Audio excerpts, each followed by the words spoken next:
At 11:42 on the morning of January 27, 1945, Staff Sergeant Robert Chen crouched inside the central fire control station of B-29 Superfortress, a square 52, his gloved hands resting on the remote turret controls. Outside the plexiglass dome, frost crept slowly across the surface, spreading like frozen veins as the aircraft climbed higher into the stratosphere. The temperature outside hovered near 50 degrees below zero. At 28,000 feet above the Pacific Ocean, the air was too thin for comfort and too cold for mercy. Robert Chen was 22 years old. He had flown 11 combat missions over Japan. He had never seen an enemy fighter fall to his guns. Below him stretched the endless Pacific. Ahead lay Japan. And somewhere beyond the horizon, enemy fighters were already climbing to meet them. The Japanese had launched at least 40 interceptors to stop the incoming American bombers. Intelligence reports had warned of it before takeoff. Tokyo was heavily defended. Every mission over the home islands carried the expectation of interception, damage, or death. Chen was the youngest gunner in the 497th Bombardment Group. From his position deep inside the Superfortress, he controlled 4 remotely operated gun turrets positioned along the aircraft's fuselage. Each turret mounted twin 50 caliber Browning machine guns, 8 heavy machine guns in total, all connected to his sighting system through an electromechanical computer. It was cutting-edge technology. It was also fragile, especially at 50 below zero. Since November 1944, the 73rd Bombardment Wing had been flying out of Saipan, striking industrial and military targets across Japan. Each mission followed the same brutal pattern: high-altitude precision bombing, temperatures that froze exposed skin in seconds, violent jet stream winds that pushed bombers miles off course, and always enemy fighters waiting. By mid-January, the cost had been severe. 31 B-29 Superfortresses had already been lost to Japanese fighters and anti-aircraft fire. 340 American airmen gone. The worst losses came over Nagoya on January 14th. 5 Superfortresses had been shot down in less than 20 minutes. Entire crews erased from the sky before their bombs could even reach their targets. American bomber crews were learning the same lesson tank crews had learned in Europe when facing German Panthers and Tigers. Superior technology did not make them invulnerable. The Japanese interceptor most feared by B-29 crews was the Nakajima Ki-44. American intelligence called it Tojo. Japanese pilots called it Shoki, Devil Queller. The name was earned. The Ki-44 could climb to 28,000 feet in under 8 minutes, reaching the bomber formations faster than most American fighters could intercept them. Armed with 4 heavy machine guns or twin 20mm cannons, it could deliver devastating firepower in a single pass. At high altitude, the B-29's defensive systems often struggled. Hydraulic systems froze. Gun turrets moved slower. Oxygen deprivation dulled reflexes. A single fighter, flown aggressively, could attack repeatedly. And sometimes, the Japanese pilots didn't stop shooting when their ammunition ran out. They rammed. Since August 1944, Japanese pilots had begun deliberately colliding with American bombers after exhausting their ammunition. This was not kamikaze doctrine, not yet the organized suicide attacks that would come later. This was battlefield mathematics. 1 fighter sacrificed in exchange for 1 bomber, and 11 American crewmen, was considered acceptable. The 47th Sentai, based near Tokyo at Naramesu Airfield, had developed specialized ramming tactics. Intelligence estimated the unit had already destroyed 3 B-29s through deliberate collisions and crippled 7 more beyond repair. Today, Chen's aircraft carried 6 tons of high-explosive bombs. Their target, Tokyo's port facilities. Weather reconnaissance had reported clear skies. Clear skies meant visual bombing. Visual bombing required the formation to fly straight and level. Straight and level made them vulnerable. At 4 o'clock that morning, Chen had listened quietly as intelligence officers briefed the crews. 62 B-29s would participate in the strike. Statistical projections predicted 9 would not return. 9 aircraft, 99 men. Chen had listened. He had said nothing. Now, for hours later, they approached the Japanese coast. At 11:58, radar stations on Honshu detected them immediately. Air raid sirens wailed across Tokyo. At Naramesu Airfield, ground crews pulled away wheel chocks. Engines roared to life. Japanese pilots sprinted across the flight line and climbed into their fighters. At exactly 12 o'clock, the first key, 44 interceptors lifted into the sky. 43 fighters. More than any single B-29 formation had faced before. Inside a square 52, Chen watched through his optical sight. At first, the fighter appeared as nothing more than a dark speck against the pale sky. Then it grew larger. Wings became visible. Then the unmistakable shape of the key 44. The fighter climbed almost vertically, engine straining, then rolled inverted and dove toward the bomber formation. 3 more followed behind it. Chen rotated his upper forward turret, tracking the diving aircraft. His remote control system allowed him to aim guns mounted 15 feet away, their position adjusted automatically by a mechanical computer calculating speed, altitude, and trajectory. It was a technological marvel. And it had to work perfectly. The lead fighter opened fire at 800 yards. Tracers streaked toward the formation. Chen pressed the firing switch. His turret roared to life. 50 caliber rounds streaked forward at nearly 3,000 feet per second. The key, 44, rolled sharply and disappeared beneath the formation. No hits. The fighter had been too fast. By 12:07, the sky was alive with attackers. Japanese fighters struck from every direction. Their standard tactic was a high-speed diving pass from above and ahead, firing briefly before breaking away to avoid defensive fire. The aircraft commander's voice cut through Chen's headset. Fighter 2 o'clock high. Chen swung his turret immediately. A key 44 was lining up a perfect firing solution. Range 700 yards. The fighter's nose was steady, tracking directly toward them. Chen led the target. He fired. Armor-piercing incendiary rounds tore through the thin air. They struck the fighter's engine. The effect was immediate. The engine exploded. Flames erupted from the cowling. The fighter rolled inverted and fell away, trailing black smoke. Chen stared at it. His first confirmed kill. He did not celebrate. There was no time. More fighters were already attacking. The right blister gunner opened fire at another incoming aircraft. The tail gunner shouted warnings over the intercom. Chen redirected the lower aft turret, tracking another fighter closing from behind. He fired. Missed. The tail gunner finished it, bullets tearing into the fighter's wing. The aircraft spun out of control and fell away. 2 enemy fighters destroyed. But the battle was far from over. At 12:19, the formation reached the initial point for the bomb run. This was the most dangerous moment of the mission. For 6 minutes, the bombers would fly straight and level, holding exact course and altitude while bombardiers aligned their Norden bomb sights. No evasive maneuvers. No course changes. No escape. The Japanese pilots knew it. 14 key, 44 fighters climbed above the formation, positioning carefully. Waiting. At 12:21, they attacked. Chen saw them diving in coordinated pairs from opposite directions. Textbook tactics. He opened fire at the lead aircraft. Multiple streams of 50 caliber fire converged.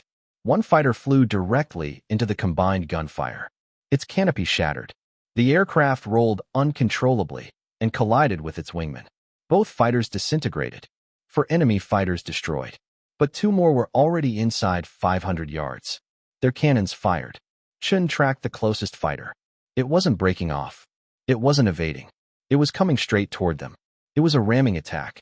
Chen kept firing. Rounds struck the fighter's engine. Smoke poured from the aircraft, but it did not stop. 300 yards. 200 yards. 100 yards. Impact. At 12:22 p.m., the key 44 slammed directly into a square 52's number 3 engine. The collision sounded like a locomotive exploding. The fighter's propeller tore into the engine cowling. Metal screamed. The B-29 lurched violently. The engine ripped apart. Debris exploded into the sky. Warning lights flashed everywhere. Fire in engine 3. Oil pressure dropping in engine 4. The aircraft commander shut down both engines immediately. Fire suppression systems activated. The flames died, but the damage remained. The bomber was crippled. 2 engines gone. Losing altitude. Falling out of formation. Alone. And the fighters were still coming. 3 key, 44 fighters broke formation and peeled away from the main engagement, diving toward the crippled Superfortress. They had seen the damage. They knew the opportunity. Altitude and speed gave them every advantage. Japanese doctrine was clear. Damaged bombers must be destroyed before they could recover control, jettison their bomb load, or escape. A square 52 was now their prey. Chen rotated the upper forward turret toward the first attacker. The fighter was diving steeply from the 1 o'clock high position, sunlight glinting off its wings as it accelerated downward. Range, 1,000 yards. Closing fast. Chen held his fire. The fire control computer needed time to calculate the firing solution, speed, angle, wind drift, closure rate. 3 seconds that felt like an eternity. 800 yards. The key, 44, opened fire first. Twin cannon flashes blinked from its wings. Explosive shells tore into the B-29's left wing. Hydraulic fluid burst outward in a shimmering spray, atomizing instantly in the freezing air. 600 yards. Chen fired. A 4-second burst. The .50 caliber guns roared, recoil vibrating through the control handles. The tracer stream reached out and struck the fighter. The canopy shattered. The key, 44, rolled violently left, pieces tearing away from its fuselage as it fell into open sky. 5th kill. There was no pause. Another fighter was already attacking. This one approached from the 5 o'clock position, level with the bomber. The tail gunner opened fire first, twin Brownings hammering steadily. The fighter flew directly through the tracer stream without slowing. 400 yards. The tail guns fell silent. Out of ammunition. Chen immediately transferred control to the lower aft turret. The linkage responded slowly. Hydraulic pressure was dropping across the entire aircraft. He aimed manually. Fired. The round struck the fighter's wing root. The effect was catastrophic. The wing folded upward under aerodynamic stress. The fighter tumbled end over end before breaking apart entirely. 6th kill. But the third attacker had used the chaos to position perfectly. It appeared at 3 o'clock high. 300 yards. Its guns were silent. Its nose pointed directly at the cockpit. The pilot had exhausted his ammunition. This was a ramming attack. The right blister gunner fired desperately, rounds striking the fighter's engine. The key, 44, did not deviate. Chen swung the turret hard right. Mechanical stops shrieked under stress. He fired. Missed high. Corrected. Fired again. Hit stitched across the fuselage. The fighter shuddered, but continued forward. 100 yards. 50 yards. Impact. The key, 44, slammed into the bomber's number 1 engine. The collision tore the engine apart. Shrapnel shredded the wing. Fuel sprayed violently into the freezing air. The fighter itself disintegrated, its tail section tumbling past the cockpit, while its forward fuselage carved into the wing's leading edge. A square 52 was now critically damaged. 3 engines destroyed. Only 1 remained. The aircraft plunged through 18,000 feet. Fuel leaked freely. Hydraulics failed. Warning lights filled the cockpit. And above them, 12 more fighters assembled. Chen's hands were numb. The temperature inside his gun station had dropped to 62 below zero. His oxygen mask had frozen stiff against his face. Ice coated the optical sight. He wiped it away and saw the next wave forming. The fighters divided into 3 groups of 4. Wolfpack tactics. 1 group would attack high, 1 low. 1 would exploit any weakness. Against a healthy bomber formation, such tactics were dangerous. Against a crippled aircraft alone, they were lethal. The Superfortress fell through 16,000 feet. The aircraft commander ordered all unnecessary equipment thrown overboard. Ammunition crates, toolkits, survival gear, anything to reduce weight. The first group attacked from directly above. Chen engaged the lead aircraft at 900 yards. The turret moved slowly, hydraulic pressure barely functioning. He fired anyway. The rounds streaked upward. The fighter jinked hard right. Chen tracked it manually. Fired again. This time, the round struck home. The fighter's wing disintegrated. The aircraft spiraled downward. 7th kill. But 3 more fighters pressed forward. They opened fire simultaneously. Shells tore through the bomber's nose. Plexiglass shattered. Explosive rounds struck the bombardier directly. He died instantly. Chen forced himself to stay focused. Another fighter dove toward them. He aimed manually, no computer assistance now. Fired. Rounds struck low across the fighter's belly. The aircraft broke away trailing smoke. Probable kill. Another attacker followed. 400 yards. Closing fast. Chen fired continuously. The fighter flew directly into the tracer stream. Its engine failed instantly. The propeller stopped turning. The aircraft dropped away into the clouds. Eighth confirmed kill. Another fighter appeared on their flank. The left blister gunner opened fire. The Ki-44 closed to 300 yards and fired its cannons. Rounds tore through the bomber's tail.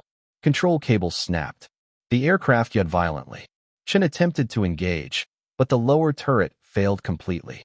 Hydraulics were gone. The tail gunner fired instead. His round struck the fighter's tail assembly. The rudder tore free. The fighter entered an uncontrollable spin. Ninth kill. The next wave was already diving. Altitude, 14,000 feet. Airspeed, 140 miles per hour. Dangerously close to stall speed. The bomber was barely flying. Chen checked his ammunition. 15 rounds remained. 15. 4 more fighters approached. They split into 2 pairs. The first pair dove. Chen aimed carefully. 700 yards. He fired his final burst. The round struck the engine. The propeller exploded. The fighter rolled inverted and fell. 10th kill. The upper turret fell silent. Empty. Chen abandoned his station and crawled through the narrow pressurized tunnel to the rear blister gunner position. The gunner there was wounded. Chen took control. Another fighter attacked. 600 yards.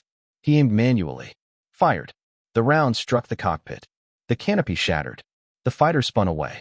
11th kill. But 2 more fighters were already closing. And a square 52 was still falling. 2 fighters remained in the immediate attack pattern. One aligned itself directly with the B-29's cockpit. The other angled toward the wing route, where the bomber's fuel tanks lay exposed beneath torn aluminum skin. The tail gunner reacted first. His twin, 50 caliber guns roared in a sustained 5-second burst, the final ammunition in his belts feeding through the weapons. The tracers reached forward and struck the incoming Ki-44 squarely across the nose.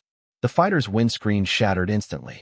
The aircraft jerked upward, its pilot either dead or incapacitated. It climbed briefly, uncontrolled, before falling away through the cloud layer below. 12th kill. Chen barely registered it. The final fighter in the pair continued its attack. It approached from an angle Chen could not engage. His blister gun position lacked the forward traverse needed to bring the guns to bear against targets approaching from 4 o'clock high. He was blind. The left blister gunner fired instead. His final 30 rounds tore into the Ki-44's wing route. Fuel burst outward in a vapor trail. The fighter attempted to break away, banking sharply to the right. The damaged wing could not withstand the stress. The structural spar failed. The wing tore free. The aircraft disintegrated. 13th kill. 1 bomber. 1 crew. 13 enemy fighters destroyed. But Chen didn't care about the number. The aircraft was still dying. They were now at 12,000 feet. Still descending. The rudder remained jammed. The damaged wing flexed visibly under aerodynamic stress. And 4 more fighters were forming behind them. The final wave. These pilots had been airborne for nearly 40 minutes. Their fuel was nearly exhausted. They had time for only 1 final attack. They did not position for cannon fire. They did not prepare for defensive maneuvers. They formed in a straight line behind the bomber. Chen recognized the formation immediately. Sequential ramming attacks. For fighters. For deliberate collisions. They were calculating probabilities. 1 successful impact would be enough. Chen checked his ammunition. None. The tail gunner had none. The turrets were empty. The bomber was defenseless. The lead Ki-44 accelerated. Distance, 1 mile. The fighter's engine screamed at maximum power. Chen braced himself. There was nothing he could do. The B-29's pilot attempted gentle evasive maneuvers, but with the rudder jammed and 3 engines destroyed, the aircraft responded sluggishly. The fighter closed to half a mile. Chen could see every detail now. Dark green camouflage. The red Hinomaru roundel. Yellow spinner. The aircraft aligned perfectly behind the bomber's tail. Impact in seconds. Then something changed. Smoke appeared behind the fighter. Not from gunfire. Mechanical failure. The Nakajima Ha-109 engine overheated under sustained combat power. Cylinder temperatures exceeded tolerance. Internal components seized. The propeller stopped. The fighter lost thrust instantly. The aircraft slowed. Dropped. The pilot attempted to restart the engine. Failed. The Ki-44 fell away beneath the bomber. 14th kill. Not from gunfire. From survival itself. The remaining 3 fighters broke off immediately. Fuel exhausted. They turned away. The battle was over. Chen allowed himself one breath. But survival wasn't guaranteed. The damage inside the aircraft was catastrophic. He crawled forward to assist the flight engineer in assessing the situation. The report was grim. Engine 1, destroyed. Engine 3, destroyed. Engine 4, shut down. Engine 2, barely functioning. Wing structure compromised. Hydraulics nearly gone. Fuel leaking. Bombardier dead. Right blister gunner critically wounded. Distance to Saipan, 1,500 miles. Fuel remaining, insufficient. They would not make it, unless they tried something desperate. The flight engineer proposed restarting Engine 4. It had not been destroyed, only shut down due to oil pressure failure. Restarting it would destroy the engine eventually, but it might buy them time. The pilot approved. The engine restarted violently, coughed, shuddered, then produced thrust. The aircraft stabilized slightly, a small improvement, but still insufficient. Chen moved to assist the wounded gunner. Shrapnel wounds covered his shoulder. Blood loss was severe. Chen applied pressure bandages. The morphine syringes had frozen solid. Pain relief was impossible. He removed his own heated flight suit liner and wrapped it around the wounded man, sharing warmth, sharing survival. At 14:20, Engine 4 failed completely. Internal components seized. The propeller stopped. The bomber fell again, now flying on a single engine. Altitude dropped steadily. The navigator recalculated fuel range. They would not reach Saipan. Not with one engine. Not with their damage. The engineer ordered additional weight jettisoned. Auxiliary fuel tanks were released. 400 pounds gone. The aircraft climbed slightly. 100 feet gained. Still not enough. At 1500 hours, the navigator proposed an alternative. Iwo Jima, 640 miles away, still held by Japanese forces. But American submarines occasionally surfaced nearby to rescue downed air crews. It was their only chance. Behind them, Tokyo disappeared into the distance. Ahead of them stretched the empty Pacific, and survival was still uncertain. The navigator's proposal hung in the freezing air. Iwo Jima lay ahead, still held by Japanese forces. If a Square 52 could reach the waters nearby and ditch successfully, there was a chance, a small one, that an American submarine patrol might surface and rescue them. It was their only realistic alternative. But the aircraft commander rejected it. Ditching a B-29 in open ocean carried barely a 40% survival rate under ideal conditions. Those numbers assumed a fully intact aircraft, full crew mobility, and operational control surfaces. A Square 52 had none of those advantages. Both wings were structurally compromised. The rudder was jammed. The aircraft might disintegrate on impact.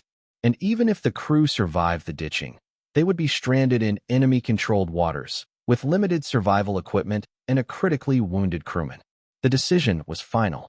They would continue towards Saipan. At 1600 hours, the aircraft crossed the international date line. The navigator updated their position. 700 miles remained. Fuel for 5 hours and 40 minutes. They were still losing the race against time. The flight engineer began shutting down every non-essential system. Navigation lights went dark. Interior lighting vanished. Heating systems powered down. Instruments flickered off. Every electrical system consumed power. Every watt of power came from generators connected to the single surviving engine. Reducing electrical load reduced engine strain. Reducing engine strain conserved fuel. Inside the aircraft, the temperature dropped rapidly. -40 degrees. Frost formed along metal surfaces. Breath crystallized instantly. At 1730, the main bomber formation passed overhead. Dozens of B-29 Superfortresses flew in perfect formation at 18,000 feet, their engines operating normally, their airspeed steady at 270 miles per hour. They would reach Saipan in 4 hours. A Square 52 crawled beneath them at 8,000 feet. Speed, 160 miles per hour. Estimated time to Saipan, 7 hours. Fuel remaining, less than 5. The numbers still did not work. At 1800 hours, the wounded blister gunner lost consciousness. His breathing slowed. His pulse weakened. Chen stayed beside him, monitoring his condition. There was nothing else he could do. The morphine had frozen. Medical equipment was limited. He wrapped the wounded man tighter in his heated flight suit liner, sharing what warmth remained. At 1845, the final engine began showing signs of failure. Cylinder head temperatures climbed into the red zone. Oil pressure fluctuated dangerously. The Curtiss-Wright R-3350 engine had already been running at maximum continuous power far beyond its rated endurance. Under normal conditions, such stress would destroy it. These were not normal conditions. The flight engineer reduced power slightly. Airspeed dropped to 150 miles per hour. Fuel consumption improved, but time to destination increased. At 1900 hours, the navigator recalculated. Distance remaining, 400 miles. Fuel remaining, 3 hours and 20 minutes. Still insufficient, but closer than before. At 2000 hours, the wounded gunner stopped breathing. Chen attempted resuscitation. His hands pressed against the heavy flight suit. The freezing air made movement difficult. He worked for 4 minutes. There was no response. The flight engineer quietly called the time. The gunner was gone. There was nothing more to be done. They left him where he lay. Every ounce of strength now belonged to survival. The engine continued operating, but barely. Oil pressure fluctuated near failure levels. Cylinder temperatures remained dangerously high. The aircraft flew on the edge of mechanical death. At 2100 hours, the navigator spotted distant lights. An American Navy destroyer, 20 miles east. Its presence confirmed their position. They were on course, but the destroyer could not help them. Only Saipan could. At 2145 hours, the fuel gauges showed 30 minutes remaining. Distance to Saipan, 120 miles. Time required, 48 minutes. They were still short. The flight engineer initiated emergency fuel transfer. Every remaining drop of gasoline was routed into the single operating engine's feed system. Wing tanks, reserve tanks, emergency tanks, everything. At 2200 hours, Saipan appeared. Runway lights glowed faintly in the darkness. Distance, 60 miles. Fuel remaining, 15 minutes. The engine sputtered, recovered, sputtered again. Fuel starvation had begun. 3 miles from the runway. Altitude, 2,000 feet. The control tower cleared them for emergency landing. Crash crews stood ready. Ambulances waited. The landing gear refused to deploy. Hydraulic systems were dead. The flight engineer activated the emergency hand crank. The nose gear dropped. The left main gear deployed. The right main gear remained stuck. Damaged beyond function. 1 mile from the runway. Altitude, 1,000 feet.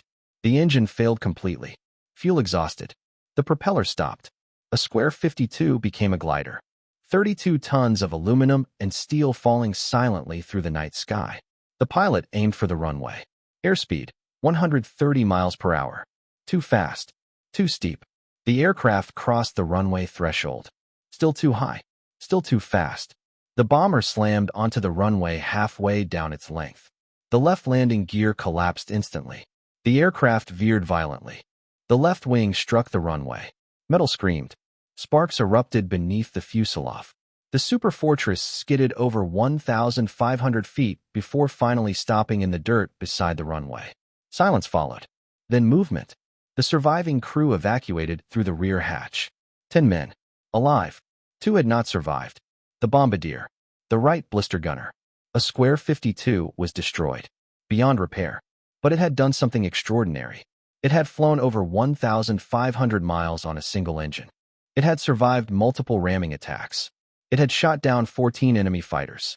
And it had brought its crew home. Robert Chen stepped onto the runway, his legs weak beneath him. Behind him, the shattered bomber rested in silence. Above him, the sky was empty. The battle was over. And he had survived.